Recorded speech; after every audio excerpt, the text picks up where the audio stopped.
going on? I am Tay, and I am Uncle Daddy, and this is I Am Fatherhood. What's going on, everybody? I'm Manny. I'm Uncle, but this is I Am Fatherhood. It's Kenton, aka D. Photographer, screenwriter. It's I Am Fatherhood, and that is it. Represent. I am father.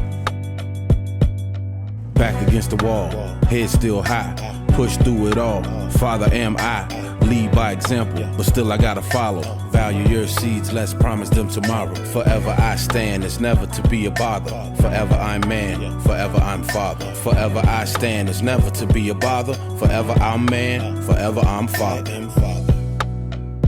My name is Alan Irvin, and this is I Am Father. Fuck that.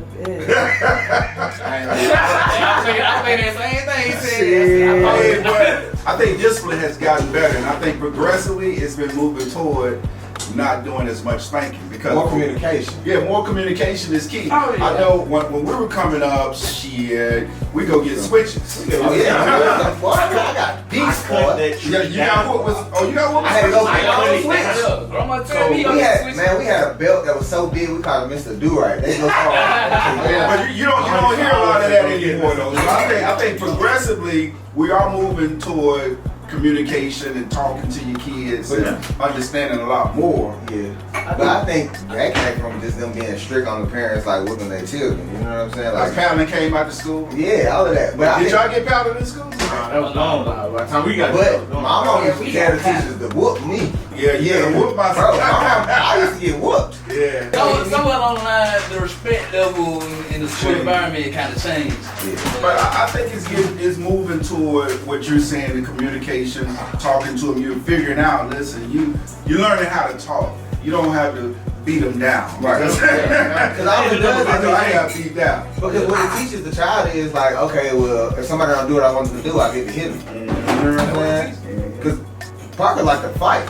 She liked to fight before she started getting spanking. So, because if you hit her, she might hit you back. You know what I'm saying? So it's like. And that's a good point. You ain't gonna get away with hitting them. But I also think though, because looking back on it, I look back on it, when I was getting beat or whatever, as a kid, the beating really don't register like a conversation with Yeah. real. Check that camera. You'll cry hard. Yeah. But they sit down And say I'm disappointed in you.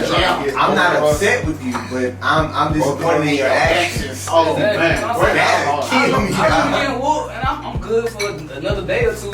And I'm right back doing the same That was thing. one thing I was doing, but a conversation that make you really sit down and like in cry, the like, room, and now you sitting there like, dang, I really need to clean up my end. yeah. So I think that's why we kind of like not shying away, but less whippings now these days. Yeah, Experience we are. but I use both the communication and Yeah, you gotta Yeah. both. That's why I say less. I ain't say. I think it depends on the child too. It do. You know what I'm saying? Your child ain't playing. Oh no, Parker likes to fight. Cause you tell Parker no, and Parker will hit you. She'll laugh at you and hit you. You just No, for real. Like last night, Parker and her auntie got into it. Like real deal. Parker, you know, she ain't talking, but she definitely be talking. She communicates. So Miracle got down on her knees, and she was like, "Who you talking to?" Parker walked up on her and said, "You." So you know what I'm saying? But now the spanking doesn't work now with Parker. You know what I'm saying? So you sit her down, you say no, you're not gonna touch that, blah blah stuff like that. Like you say her name in an aggressive way, she reacts. You know, and she doesn't do it. Right. But if you try and hit her, she like, She know you're serious. That's where a lot of it is now. Yeah, where is Parker? Where is one? That's not good. That's exactly what I was thinking. I was like, it's On the pool. She on the pool table. Oh. yeah, y'all talking about me? I'm right here. Hey, We don't hit her, but you sit down and talk to her and be like, hey, you not finna do this, and she'll try. And she be like, but I want listen. She like, all right. You ain't really. That's better right there. Yeah. You ain't really playing. that's why I say. That's why I say the father. It's good to the have father a figure. boy. Yeah. The father figure is important though, just because I was just saying, what you just saying with the tones of voice. Yeah, that's a big thing. Yeah. I seen it with my child. With her mother, she'll run out. First of all, mother already nice, but she'll run all over her. But I be trying to give my grace period. But when I say something, I'm like, hey, Yeah. Sit down. Get right. Get right. She snap right back in the Well, like I got 3 boys. My oldest got the most whoopings, right? So you learn kind of like. Right, and not only that, they learn. And the one Gabe in the middle, he got less whoopings. Then my older one's like, you don't whoop Gabe as much as you whoop me, right? And Ethan, he down there don't get no whoopings. But he understand when I'm serious. He don't want to make me mad. Yeah. And that helps. Because he visually saw like, hey, these are the consequences. Right. This is what I don't want that. Hey, tell you, I mean, I'm gonna make daddy mad. That's benefit for being the last child. Yeah. Get to learn. Yeah, and they are smart. They are smart. What's the age difference between all your kids? Quincy is 26, Gabe is 18, Ethan is 14, be 15 in March. Okay. 3 boys. How was that? How was that? 3 boys? Growing up. It was, okay, so Quincy is my stepson. Okay. But, I mean, right, he still called me Papa to this day, right? So I still have a responsibility to him and making sure that he stay on the right track, right? And that's forever going to be a purpose of mine. I mean, Let me ask you that question. How was your mindset with your stepson going into that? oh, I was in. From the very, very beginning, I was in. But what we didn't do, we talked about the communication between me and his dad, and I think I talked about this on your show. So we tried to communicate, and that shit fell apart. It didn't work. It didn't work. But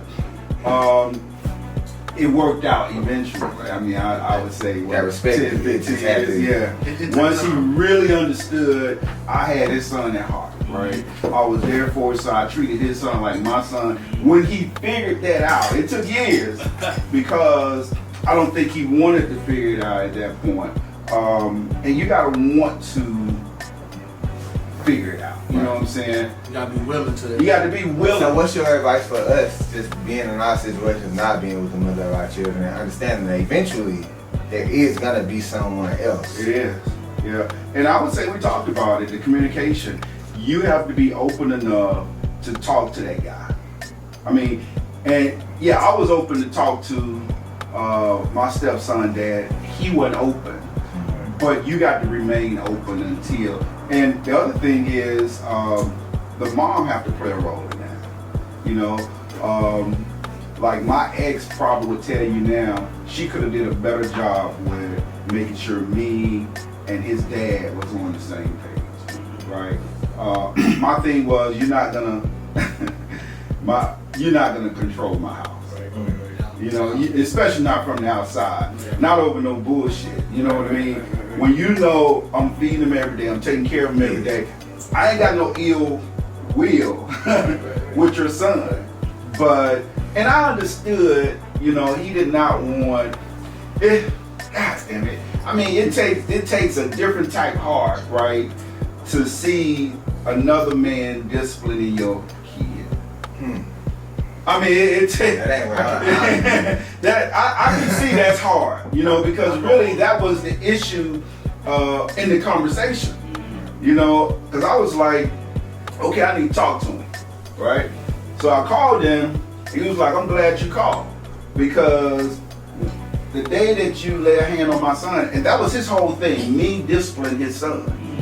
You know, he was like, I'm gonna fuck you up. I was like, look, okay, well, if Quincy is bad in school, if he's disrespectful in my house any kind of way, I'm gonna whoop his ass. He hit the roof. And he hit the roof about 10 years. So, but I can see that being really the hardest, one of the hardest. I mean, I don't know. I think you just gotta have a different type heart. How you think you would feel if, well, you have custody of your daughter, so it's gonna be a little different. How would you feel? I don't think so. I Okay. think the reaction is like mentally would be the same thing. Okay. You know what I'm saying? Just cause like. So Neil get married. Not only she get married. Let's say marriage, Right. Because the boyfriend is a little different. Right, it ain't. Boy. It would be. I can't advise on the boyfriend. Silent place. Right. Don't say But that. if Neil get married, right? Parker go over and there's a reason for him to discipline Parker. How would you feel? It depends on if I have a relationship with him. You know what I'm saying? Because if we have a relationship and within that relationship we'll communicate about like what needs to happen with the disciplinary, you know what I'm saying, repercussions. Yeah. So if you understand like, hey, whether we're at a point where we're spanking or we're not spanking, or if it's a hard talking to, or it's a timeout, and you don't operate within those guidelines, then we're gonna have a problem.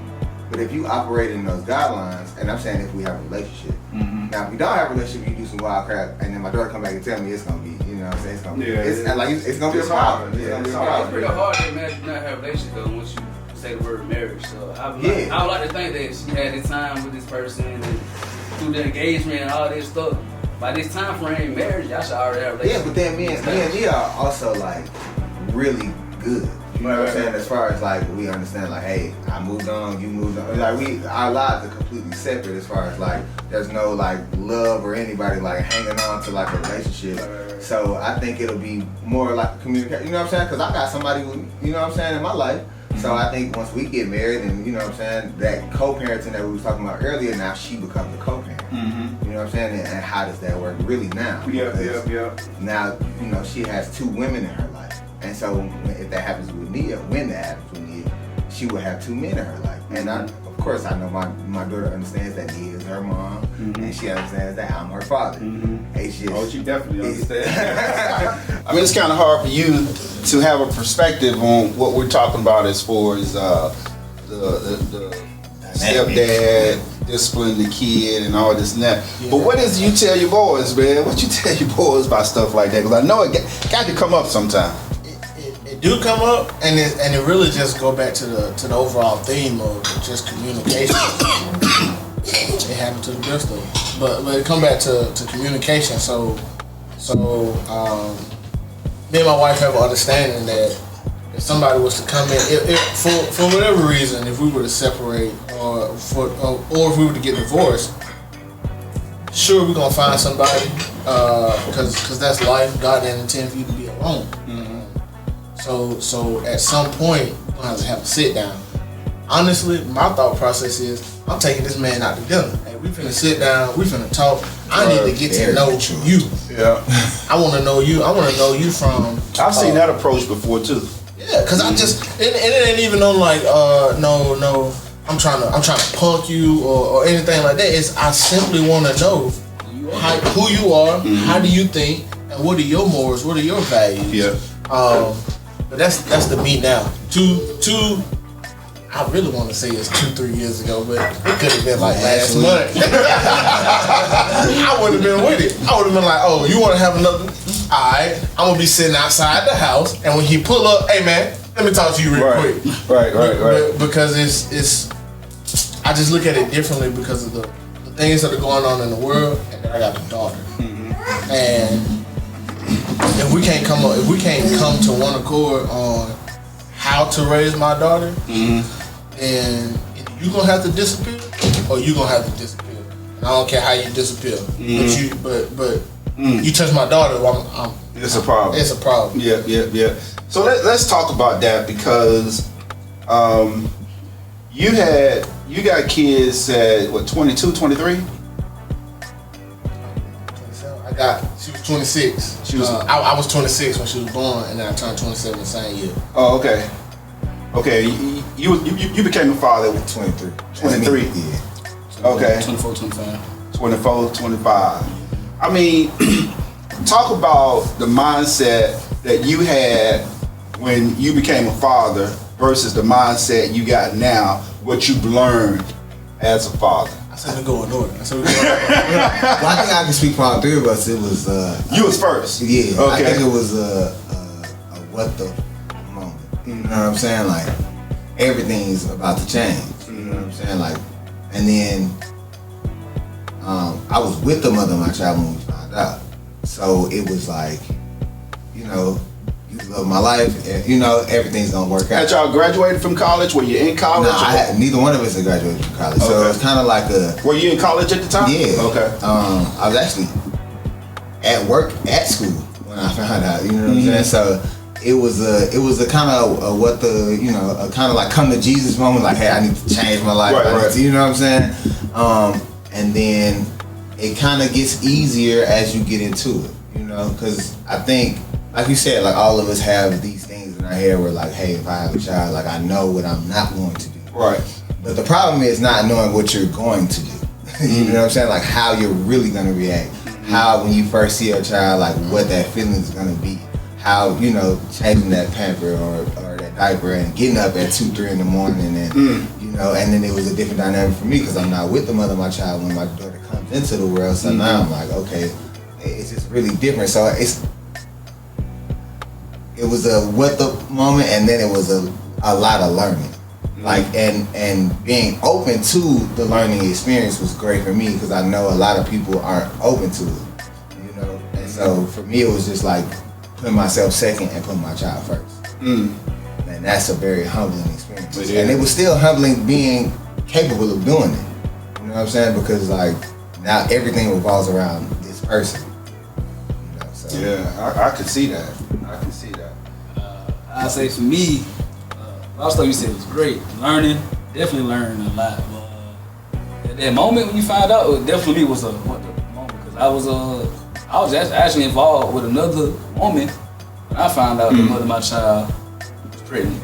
You know, he had a night. You know, I was being a man, a reckless young man. I was outside. Now, how old were you again? I was around 24, 25. 24, 25? Yeah. Okay. So when I found out, I was involved with other women. So were you in college? I was in college. So I was paying out my own pocket, and me and the child got pregnant. Okay. At this time, I'm kind of exiting the college right now because it was too expensive. So I'm just working. Okay. At this point, but I was actually involved with another woman when I found out. So I was like, what the? How am I gonna explain it? You know, I gotta explain I was cheating, pretty much. So it's like, so at that time, you know, I didn't want to have the child. I was being a young man. I was outside enjoying my life in the streets. So, but I wasn't raised to be no deadbeat. So when you finally just realize this child is coming, it's like, what I'm gonna do? I can't be outside no more. This child is first. I gotta go to work.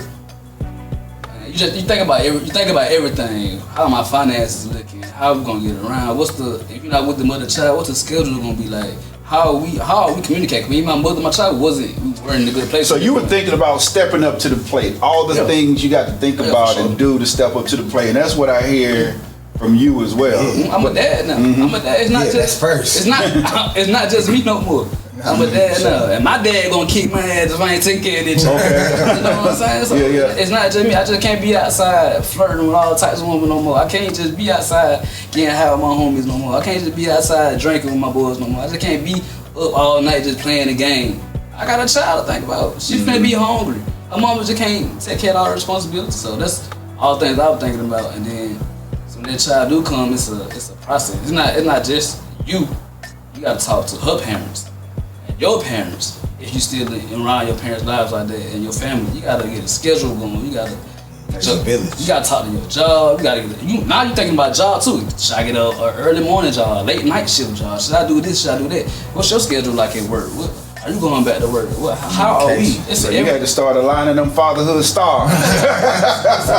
It's a learning curve for real. It's a learning curve. Now I don't. They know. I don't sit down. Wait a lot since. Oh yeah, since come on now. We out. I just be outside. I'll say that. Man, so Dean, what Dean said, that was like 7 months into the pregnancy. I started thinking that. But you got married first. Yeah, I got married first. Okay, so that's good. Okay, so give a background. Me and my wife didn't live together at first. We were both staying with our family. I was trying to get my finances together. She was trying to get her finances together so that we could move in together and afford it. We had lived together at one point, and we were struggling. But we was able to bounce back from that. And so we was like, you know what? Instead of doing this crazy struggling dance, why don't we just go home? You go your way, I go my way. We still married. We still respect that marriage. And when we can, we together being married. But I know you working towards an end goal, us being together. I know I'm working towards an end goal, us being together. But then once I found out she was pregnant, it was like, oh man, everything accelerated. I can't go out like I used to go out. Like not living with your spouse is amazing because I can just call him up and be like, hey, what you doing? I'm sitting outside and I don't see your car, so I'm just wondering what you're doing. Me and you be outside together sometimes. Call him up and be like, hey, so I'm thinking about going to such and such. She's like, I'm already here. I'll be there in 10 minutes. You can't do that now. Yeah, you can't do that now once you live with your spouse, and that's what brought the frustration with us, because not only are we newly parents and we're about to take on raising a child together, we also really living our first year of marriage together, because we ain't been living together since we've been married. This our first year really living together. So now she may want the toilet seat now. I don't want to put the toilet seat down. I got a beard. I get out there, I wash my beard in the shower or whatever. I'm gonna go to work, and then when I come home, I'm gonna clean the hair out the shower.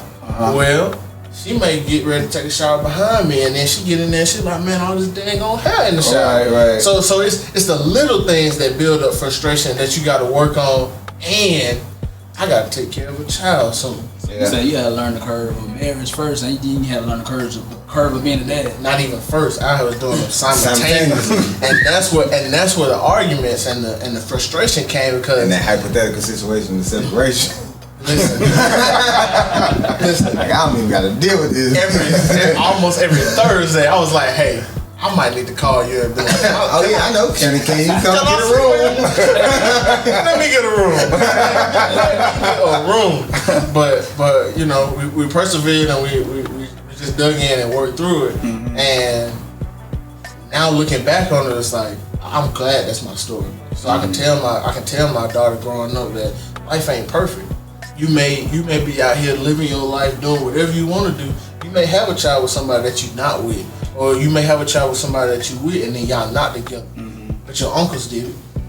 Your uncles didn't. Look how they turned out. Look how we raised you. We wasn't together at first, so it's okay. And it just brings a different perspective into it. And Absolutely. So, I mean, I see the chemistry here. Why don't y'all plug your podcast? Oh yeah, so podcast coming soon. It's on the way. Agree to Disagree. Yeah. Tay, Dink, and Manny. It's just a podcast about three brothers with three different perspectives, and sometimes we agree and sometimes we disagree. But we always come back to that brotherhood, that black fatherhood, that black manhood. That's good stuff. Agree to disagree. So, what are some of the topics that you're thinking about with that podcast? I mean, there's a lot of things you can agree to disagree with. One thing is fatherhood. Like he disagrees with spanking. I mean, I have a spanking and communication mix. You know what I'm saying? So we would have to agree to disagree on that, simply because we are like really brothers. You know what I'm saying? Like we've known each other just as long as we've known ourselves. You know what I'm saying? So right. But we all were brought up differently. We all look at the world differently. So in order to keep that bond, you don't want to keep butting heads. You know what I'm saying? You want to just say, hey, I disagree with what you're saying, but I'm agree with you. You know what I'm saying? I disagree with what you're saying, and sometimes I'm agree with what you're saying. And sometimes we're gonna have to agree to disagree. You know what I'm saying? We're gonna have to find that common bond and just be like, hey, that's what you want to do. That's what you want to do. That's the theme of the day, the theme of life. Communicate. We just talk. Yeah, that's it. Talk it out. Good stuff. I think that's how we were. I mean, our fathers and parents, and they whoop your ass. Yeah, you know what I'm saying? tell you but that. now they understanding it ain't you do it because I said you do it. It's more so communicating why you need to do this, which appear to be more effective because it ain't the way it used to be. Communication is taking over. Right. Yeah, for sure. I think just to play into the podcast, our brotherhood is what makes us some good fathers. For sure. I believe so. Just because we learn how to communicate with each other, and if we got a problem or if we don't have a problem, we might just be venting or might just be having a good day, checking up on each other.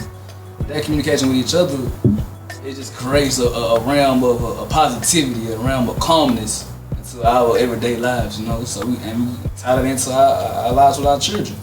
Yeah, because he called me yesterday. He called me just because he was having a good day. I called all on him. You did call me. Just because he was having a good day. And I was having a good day.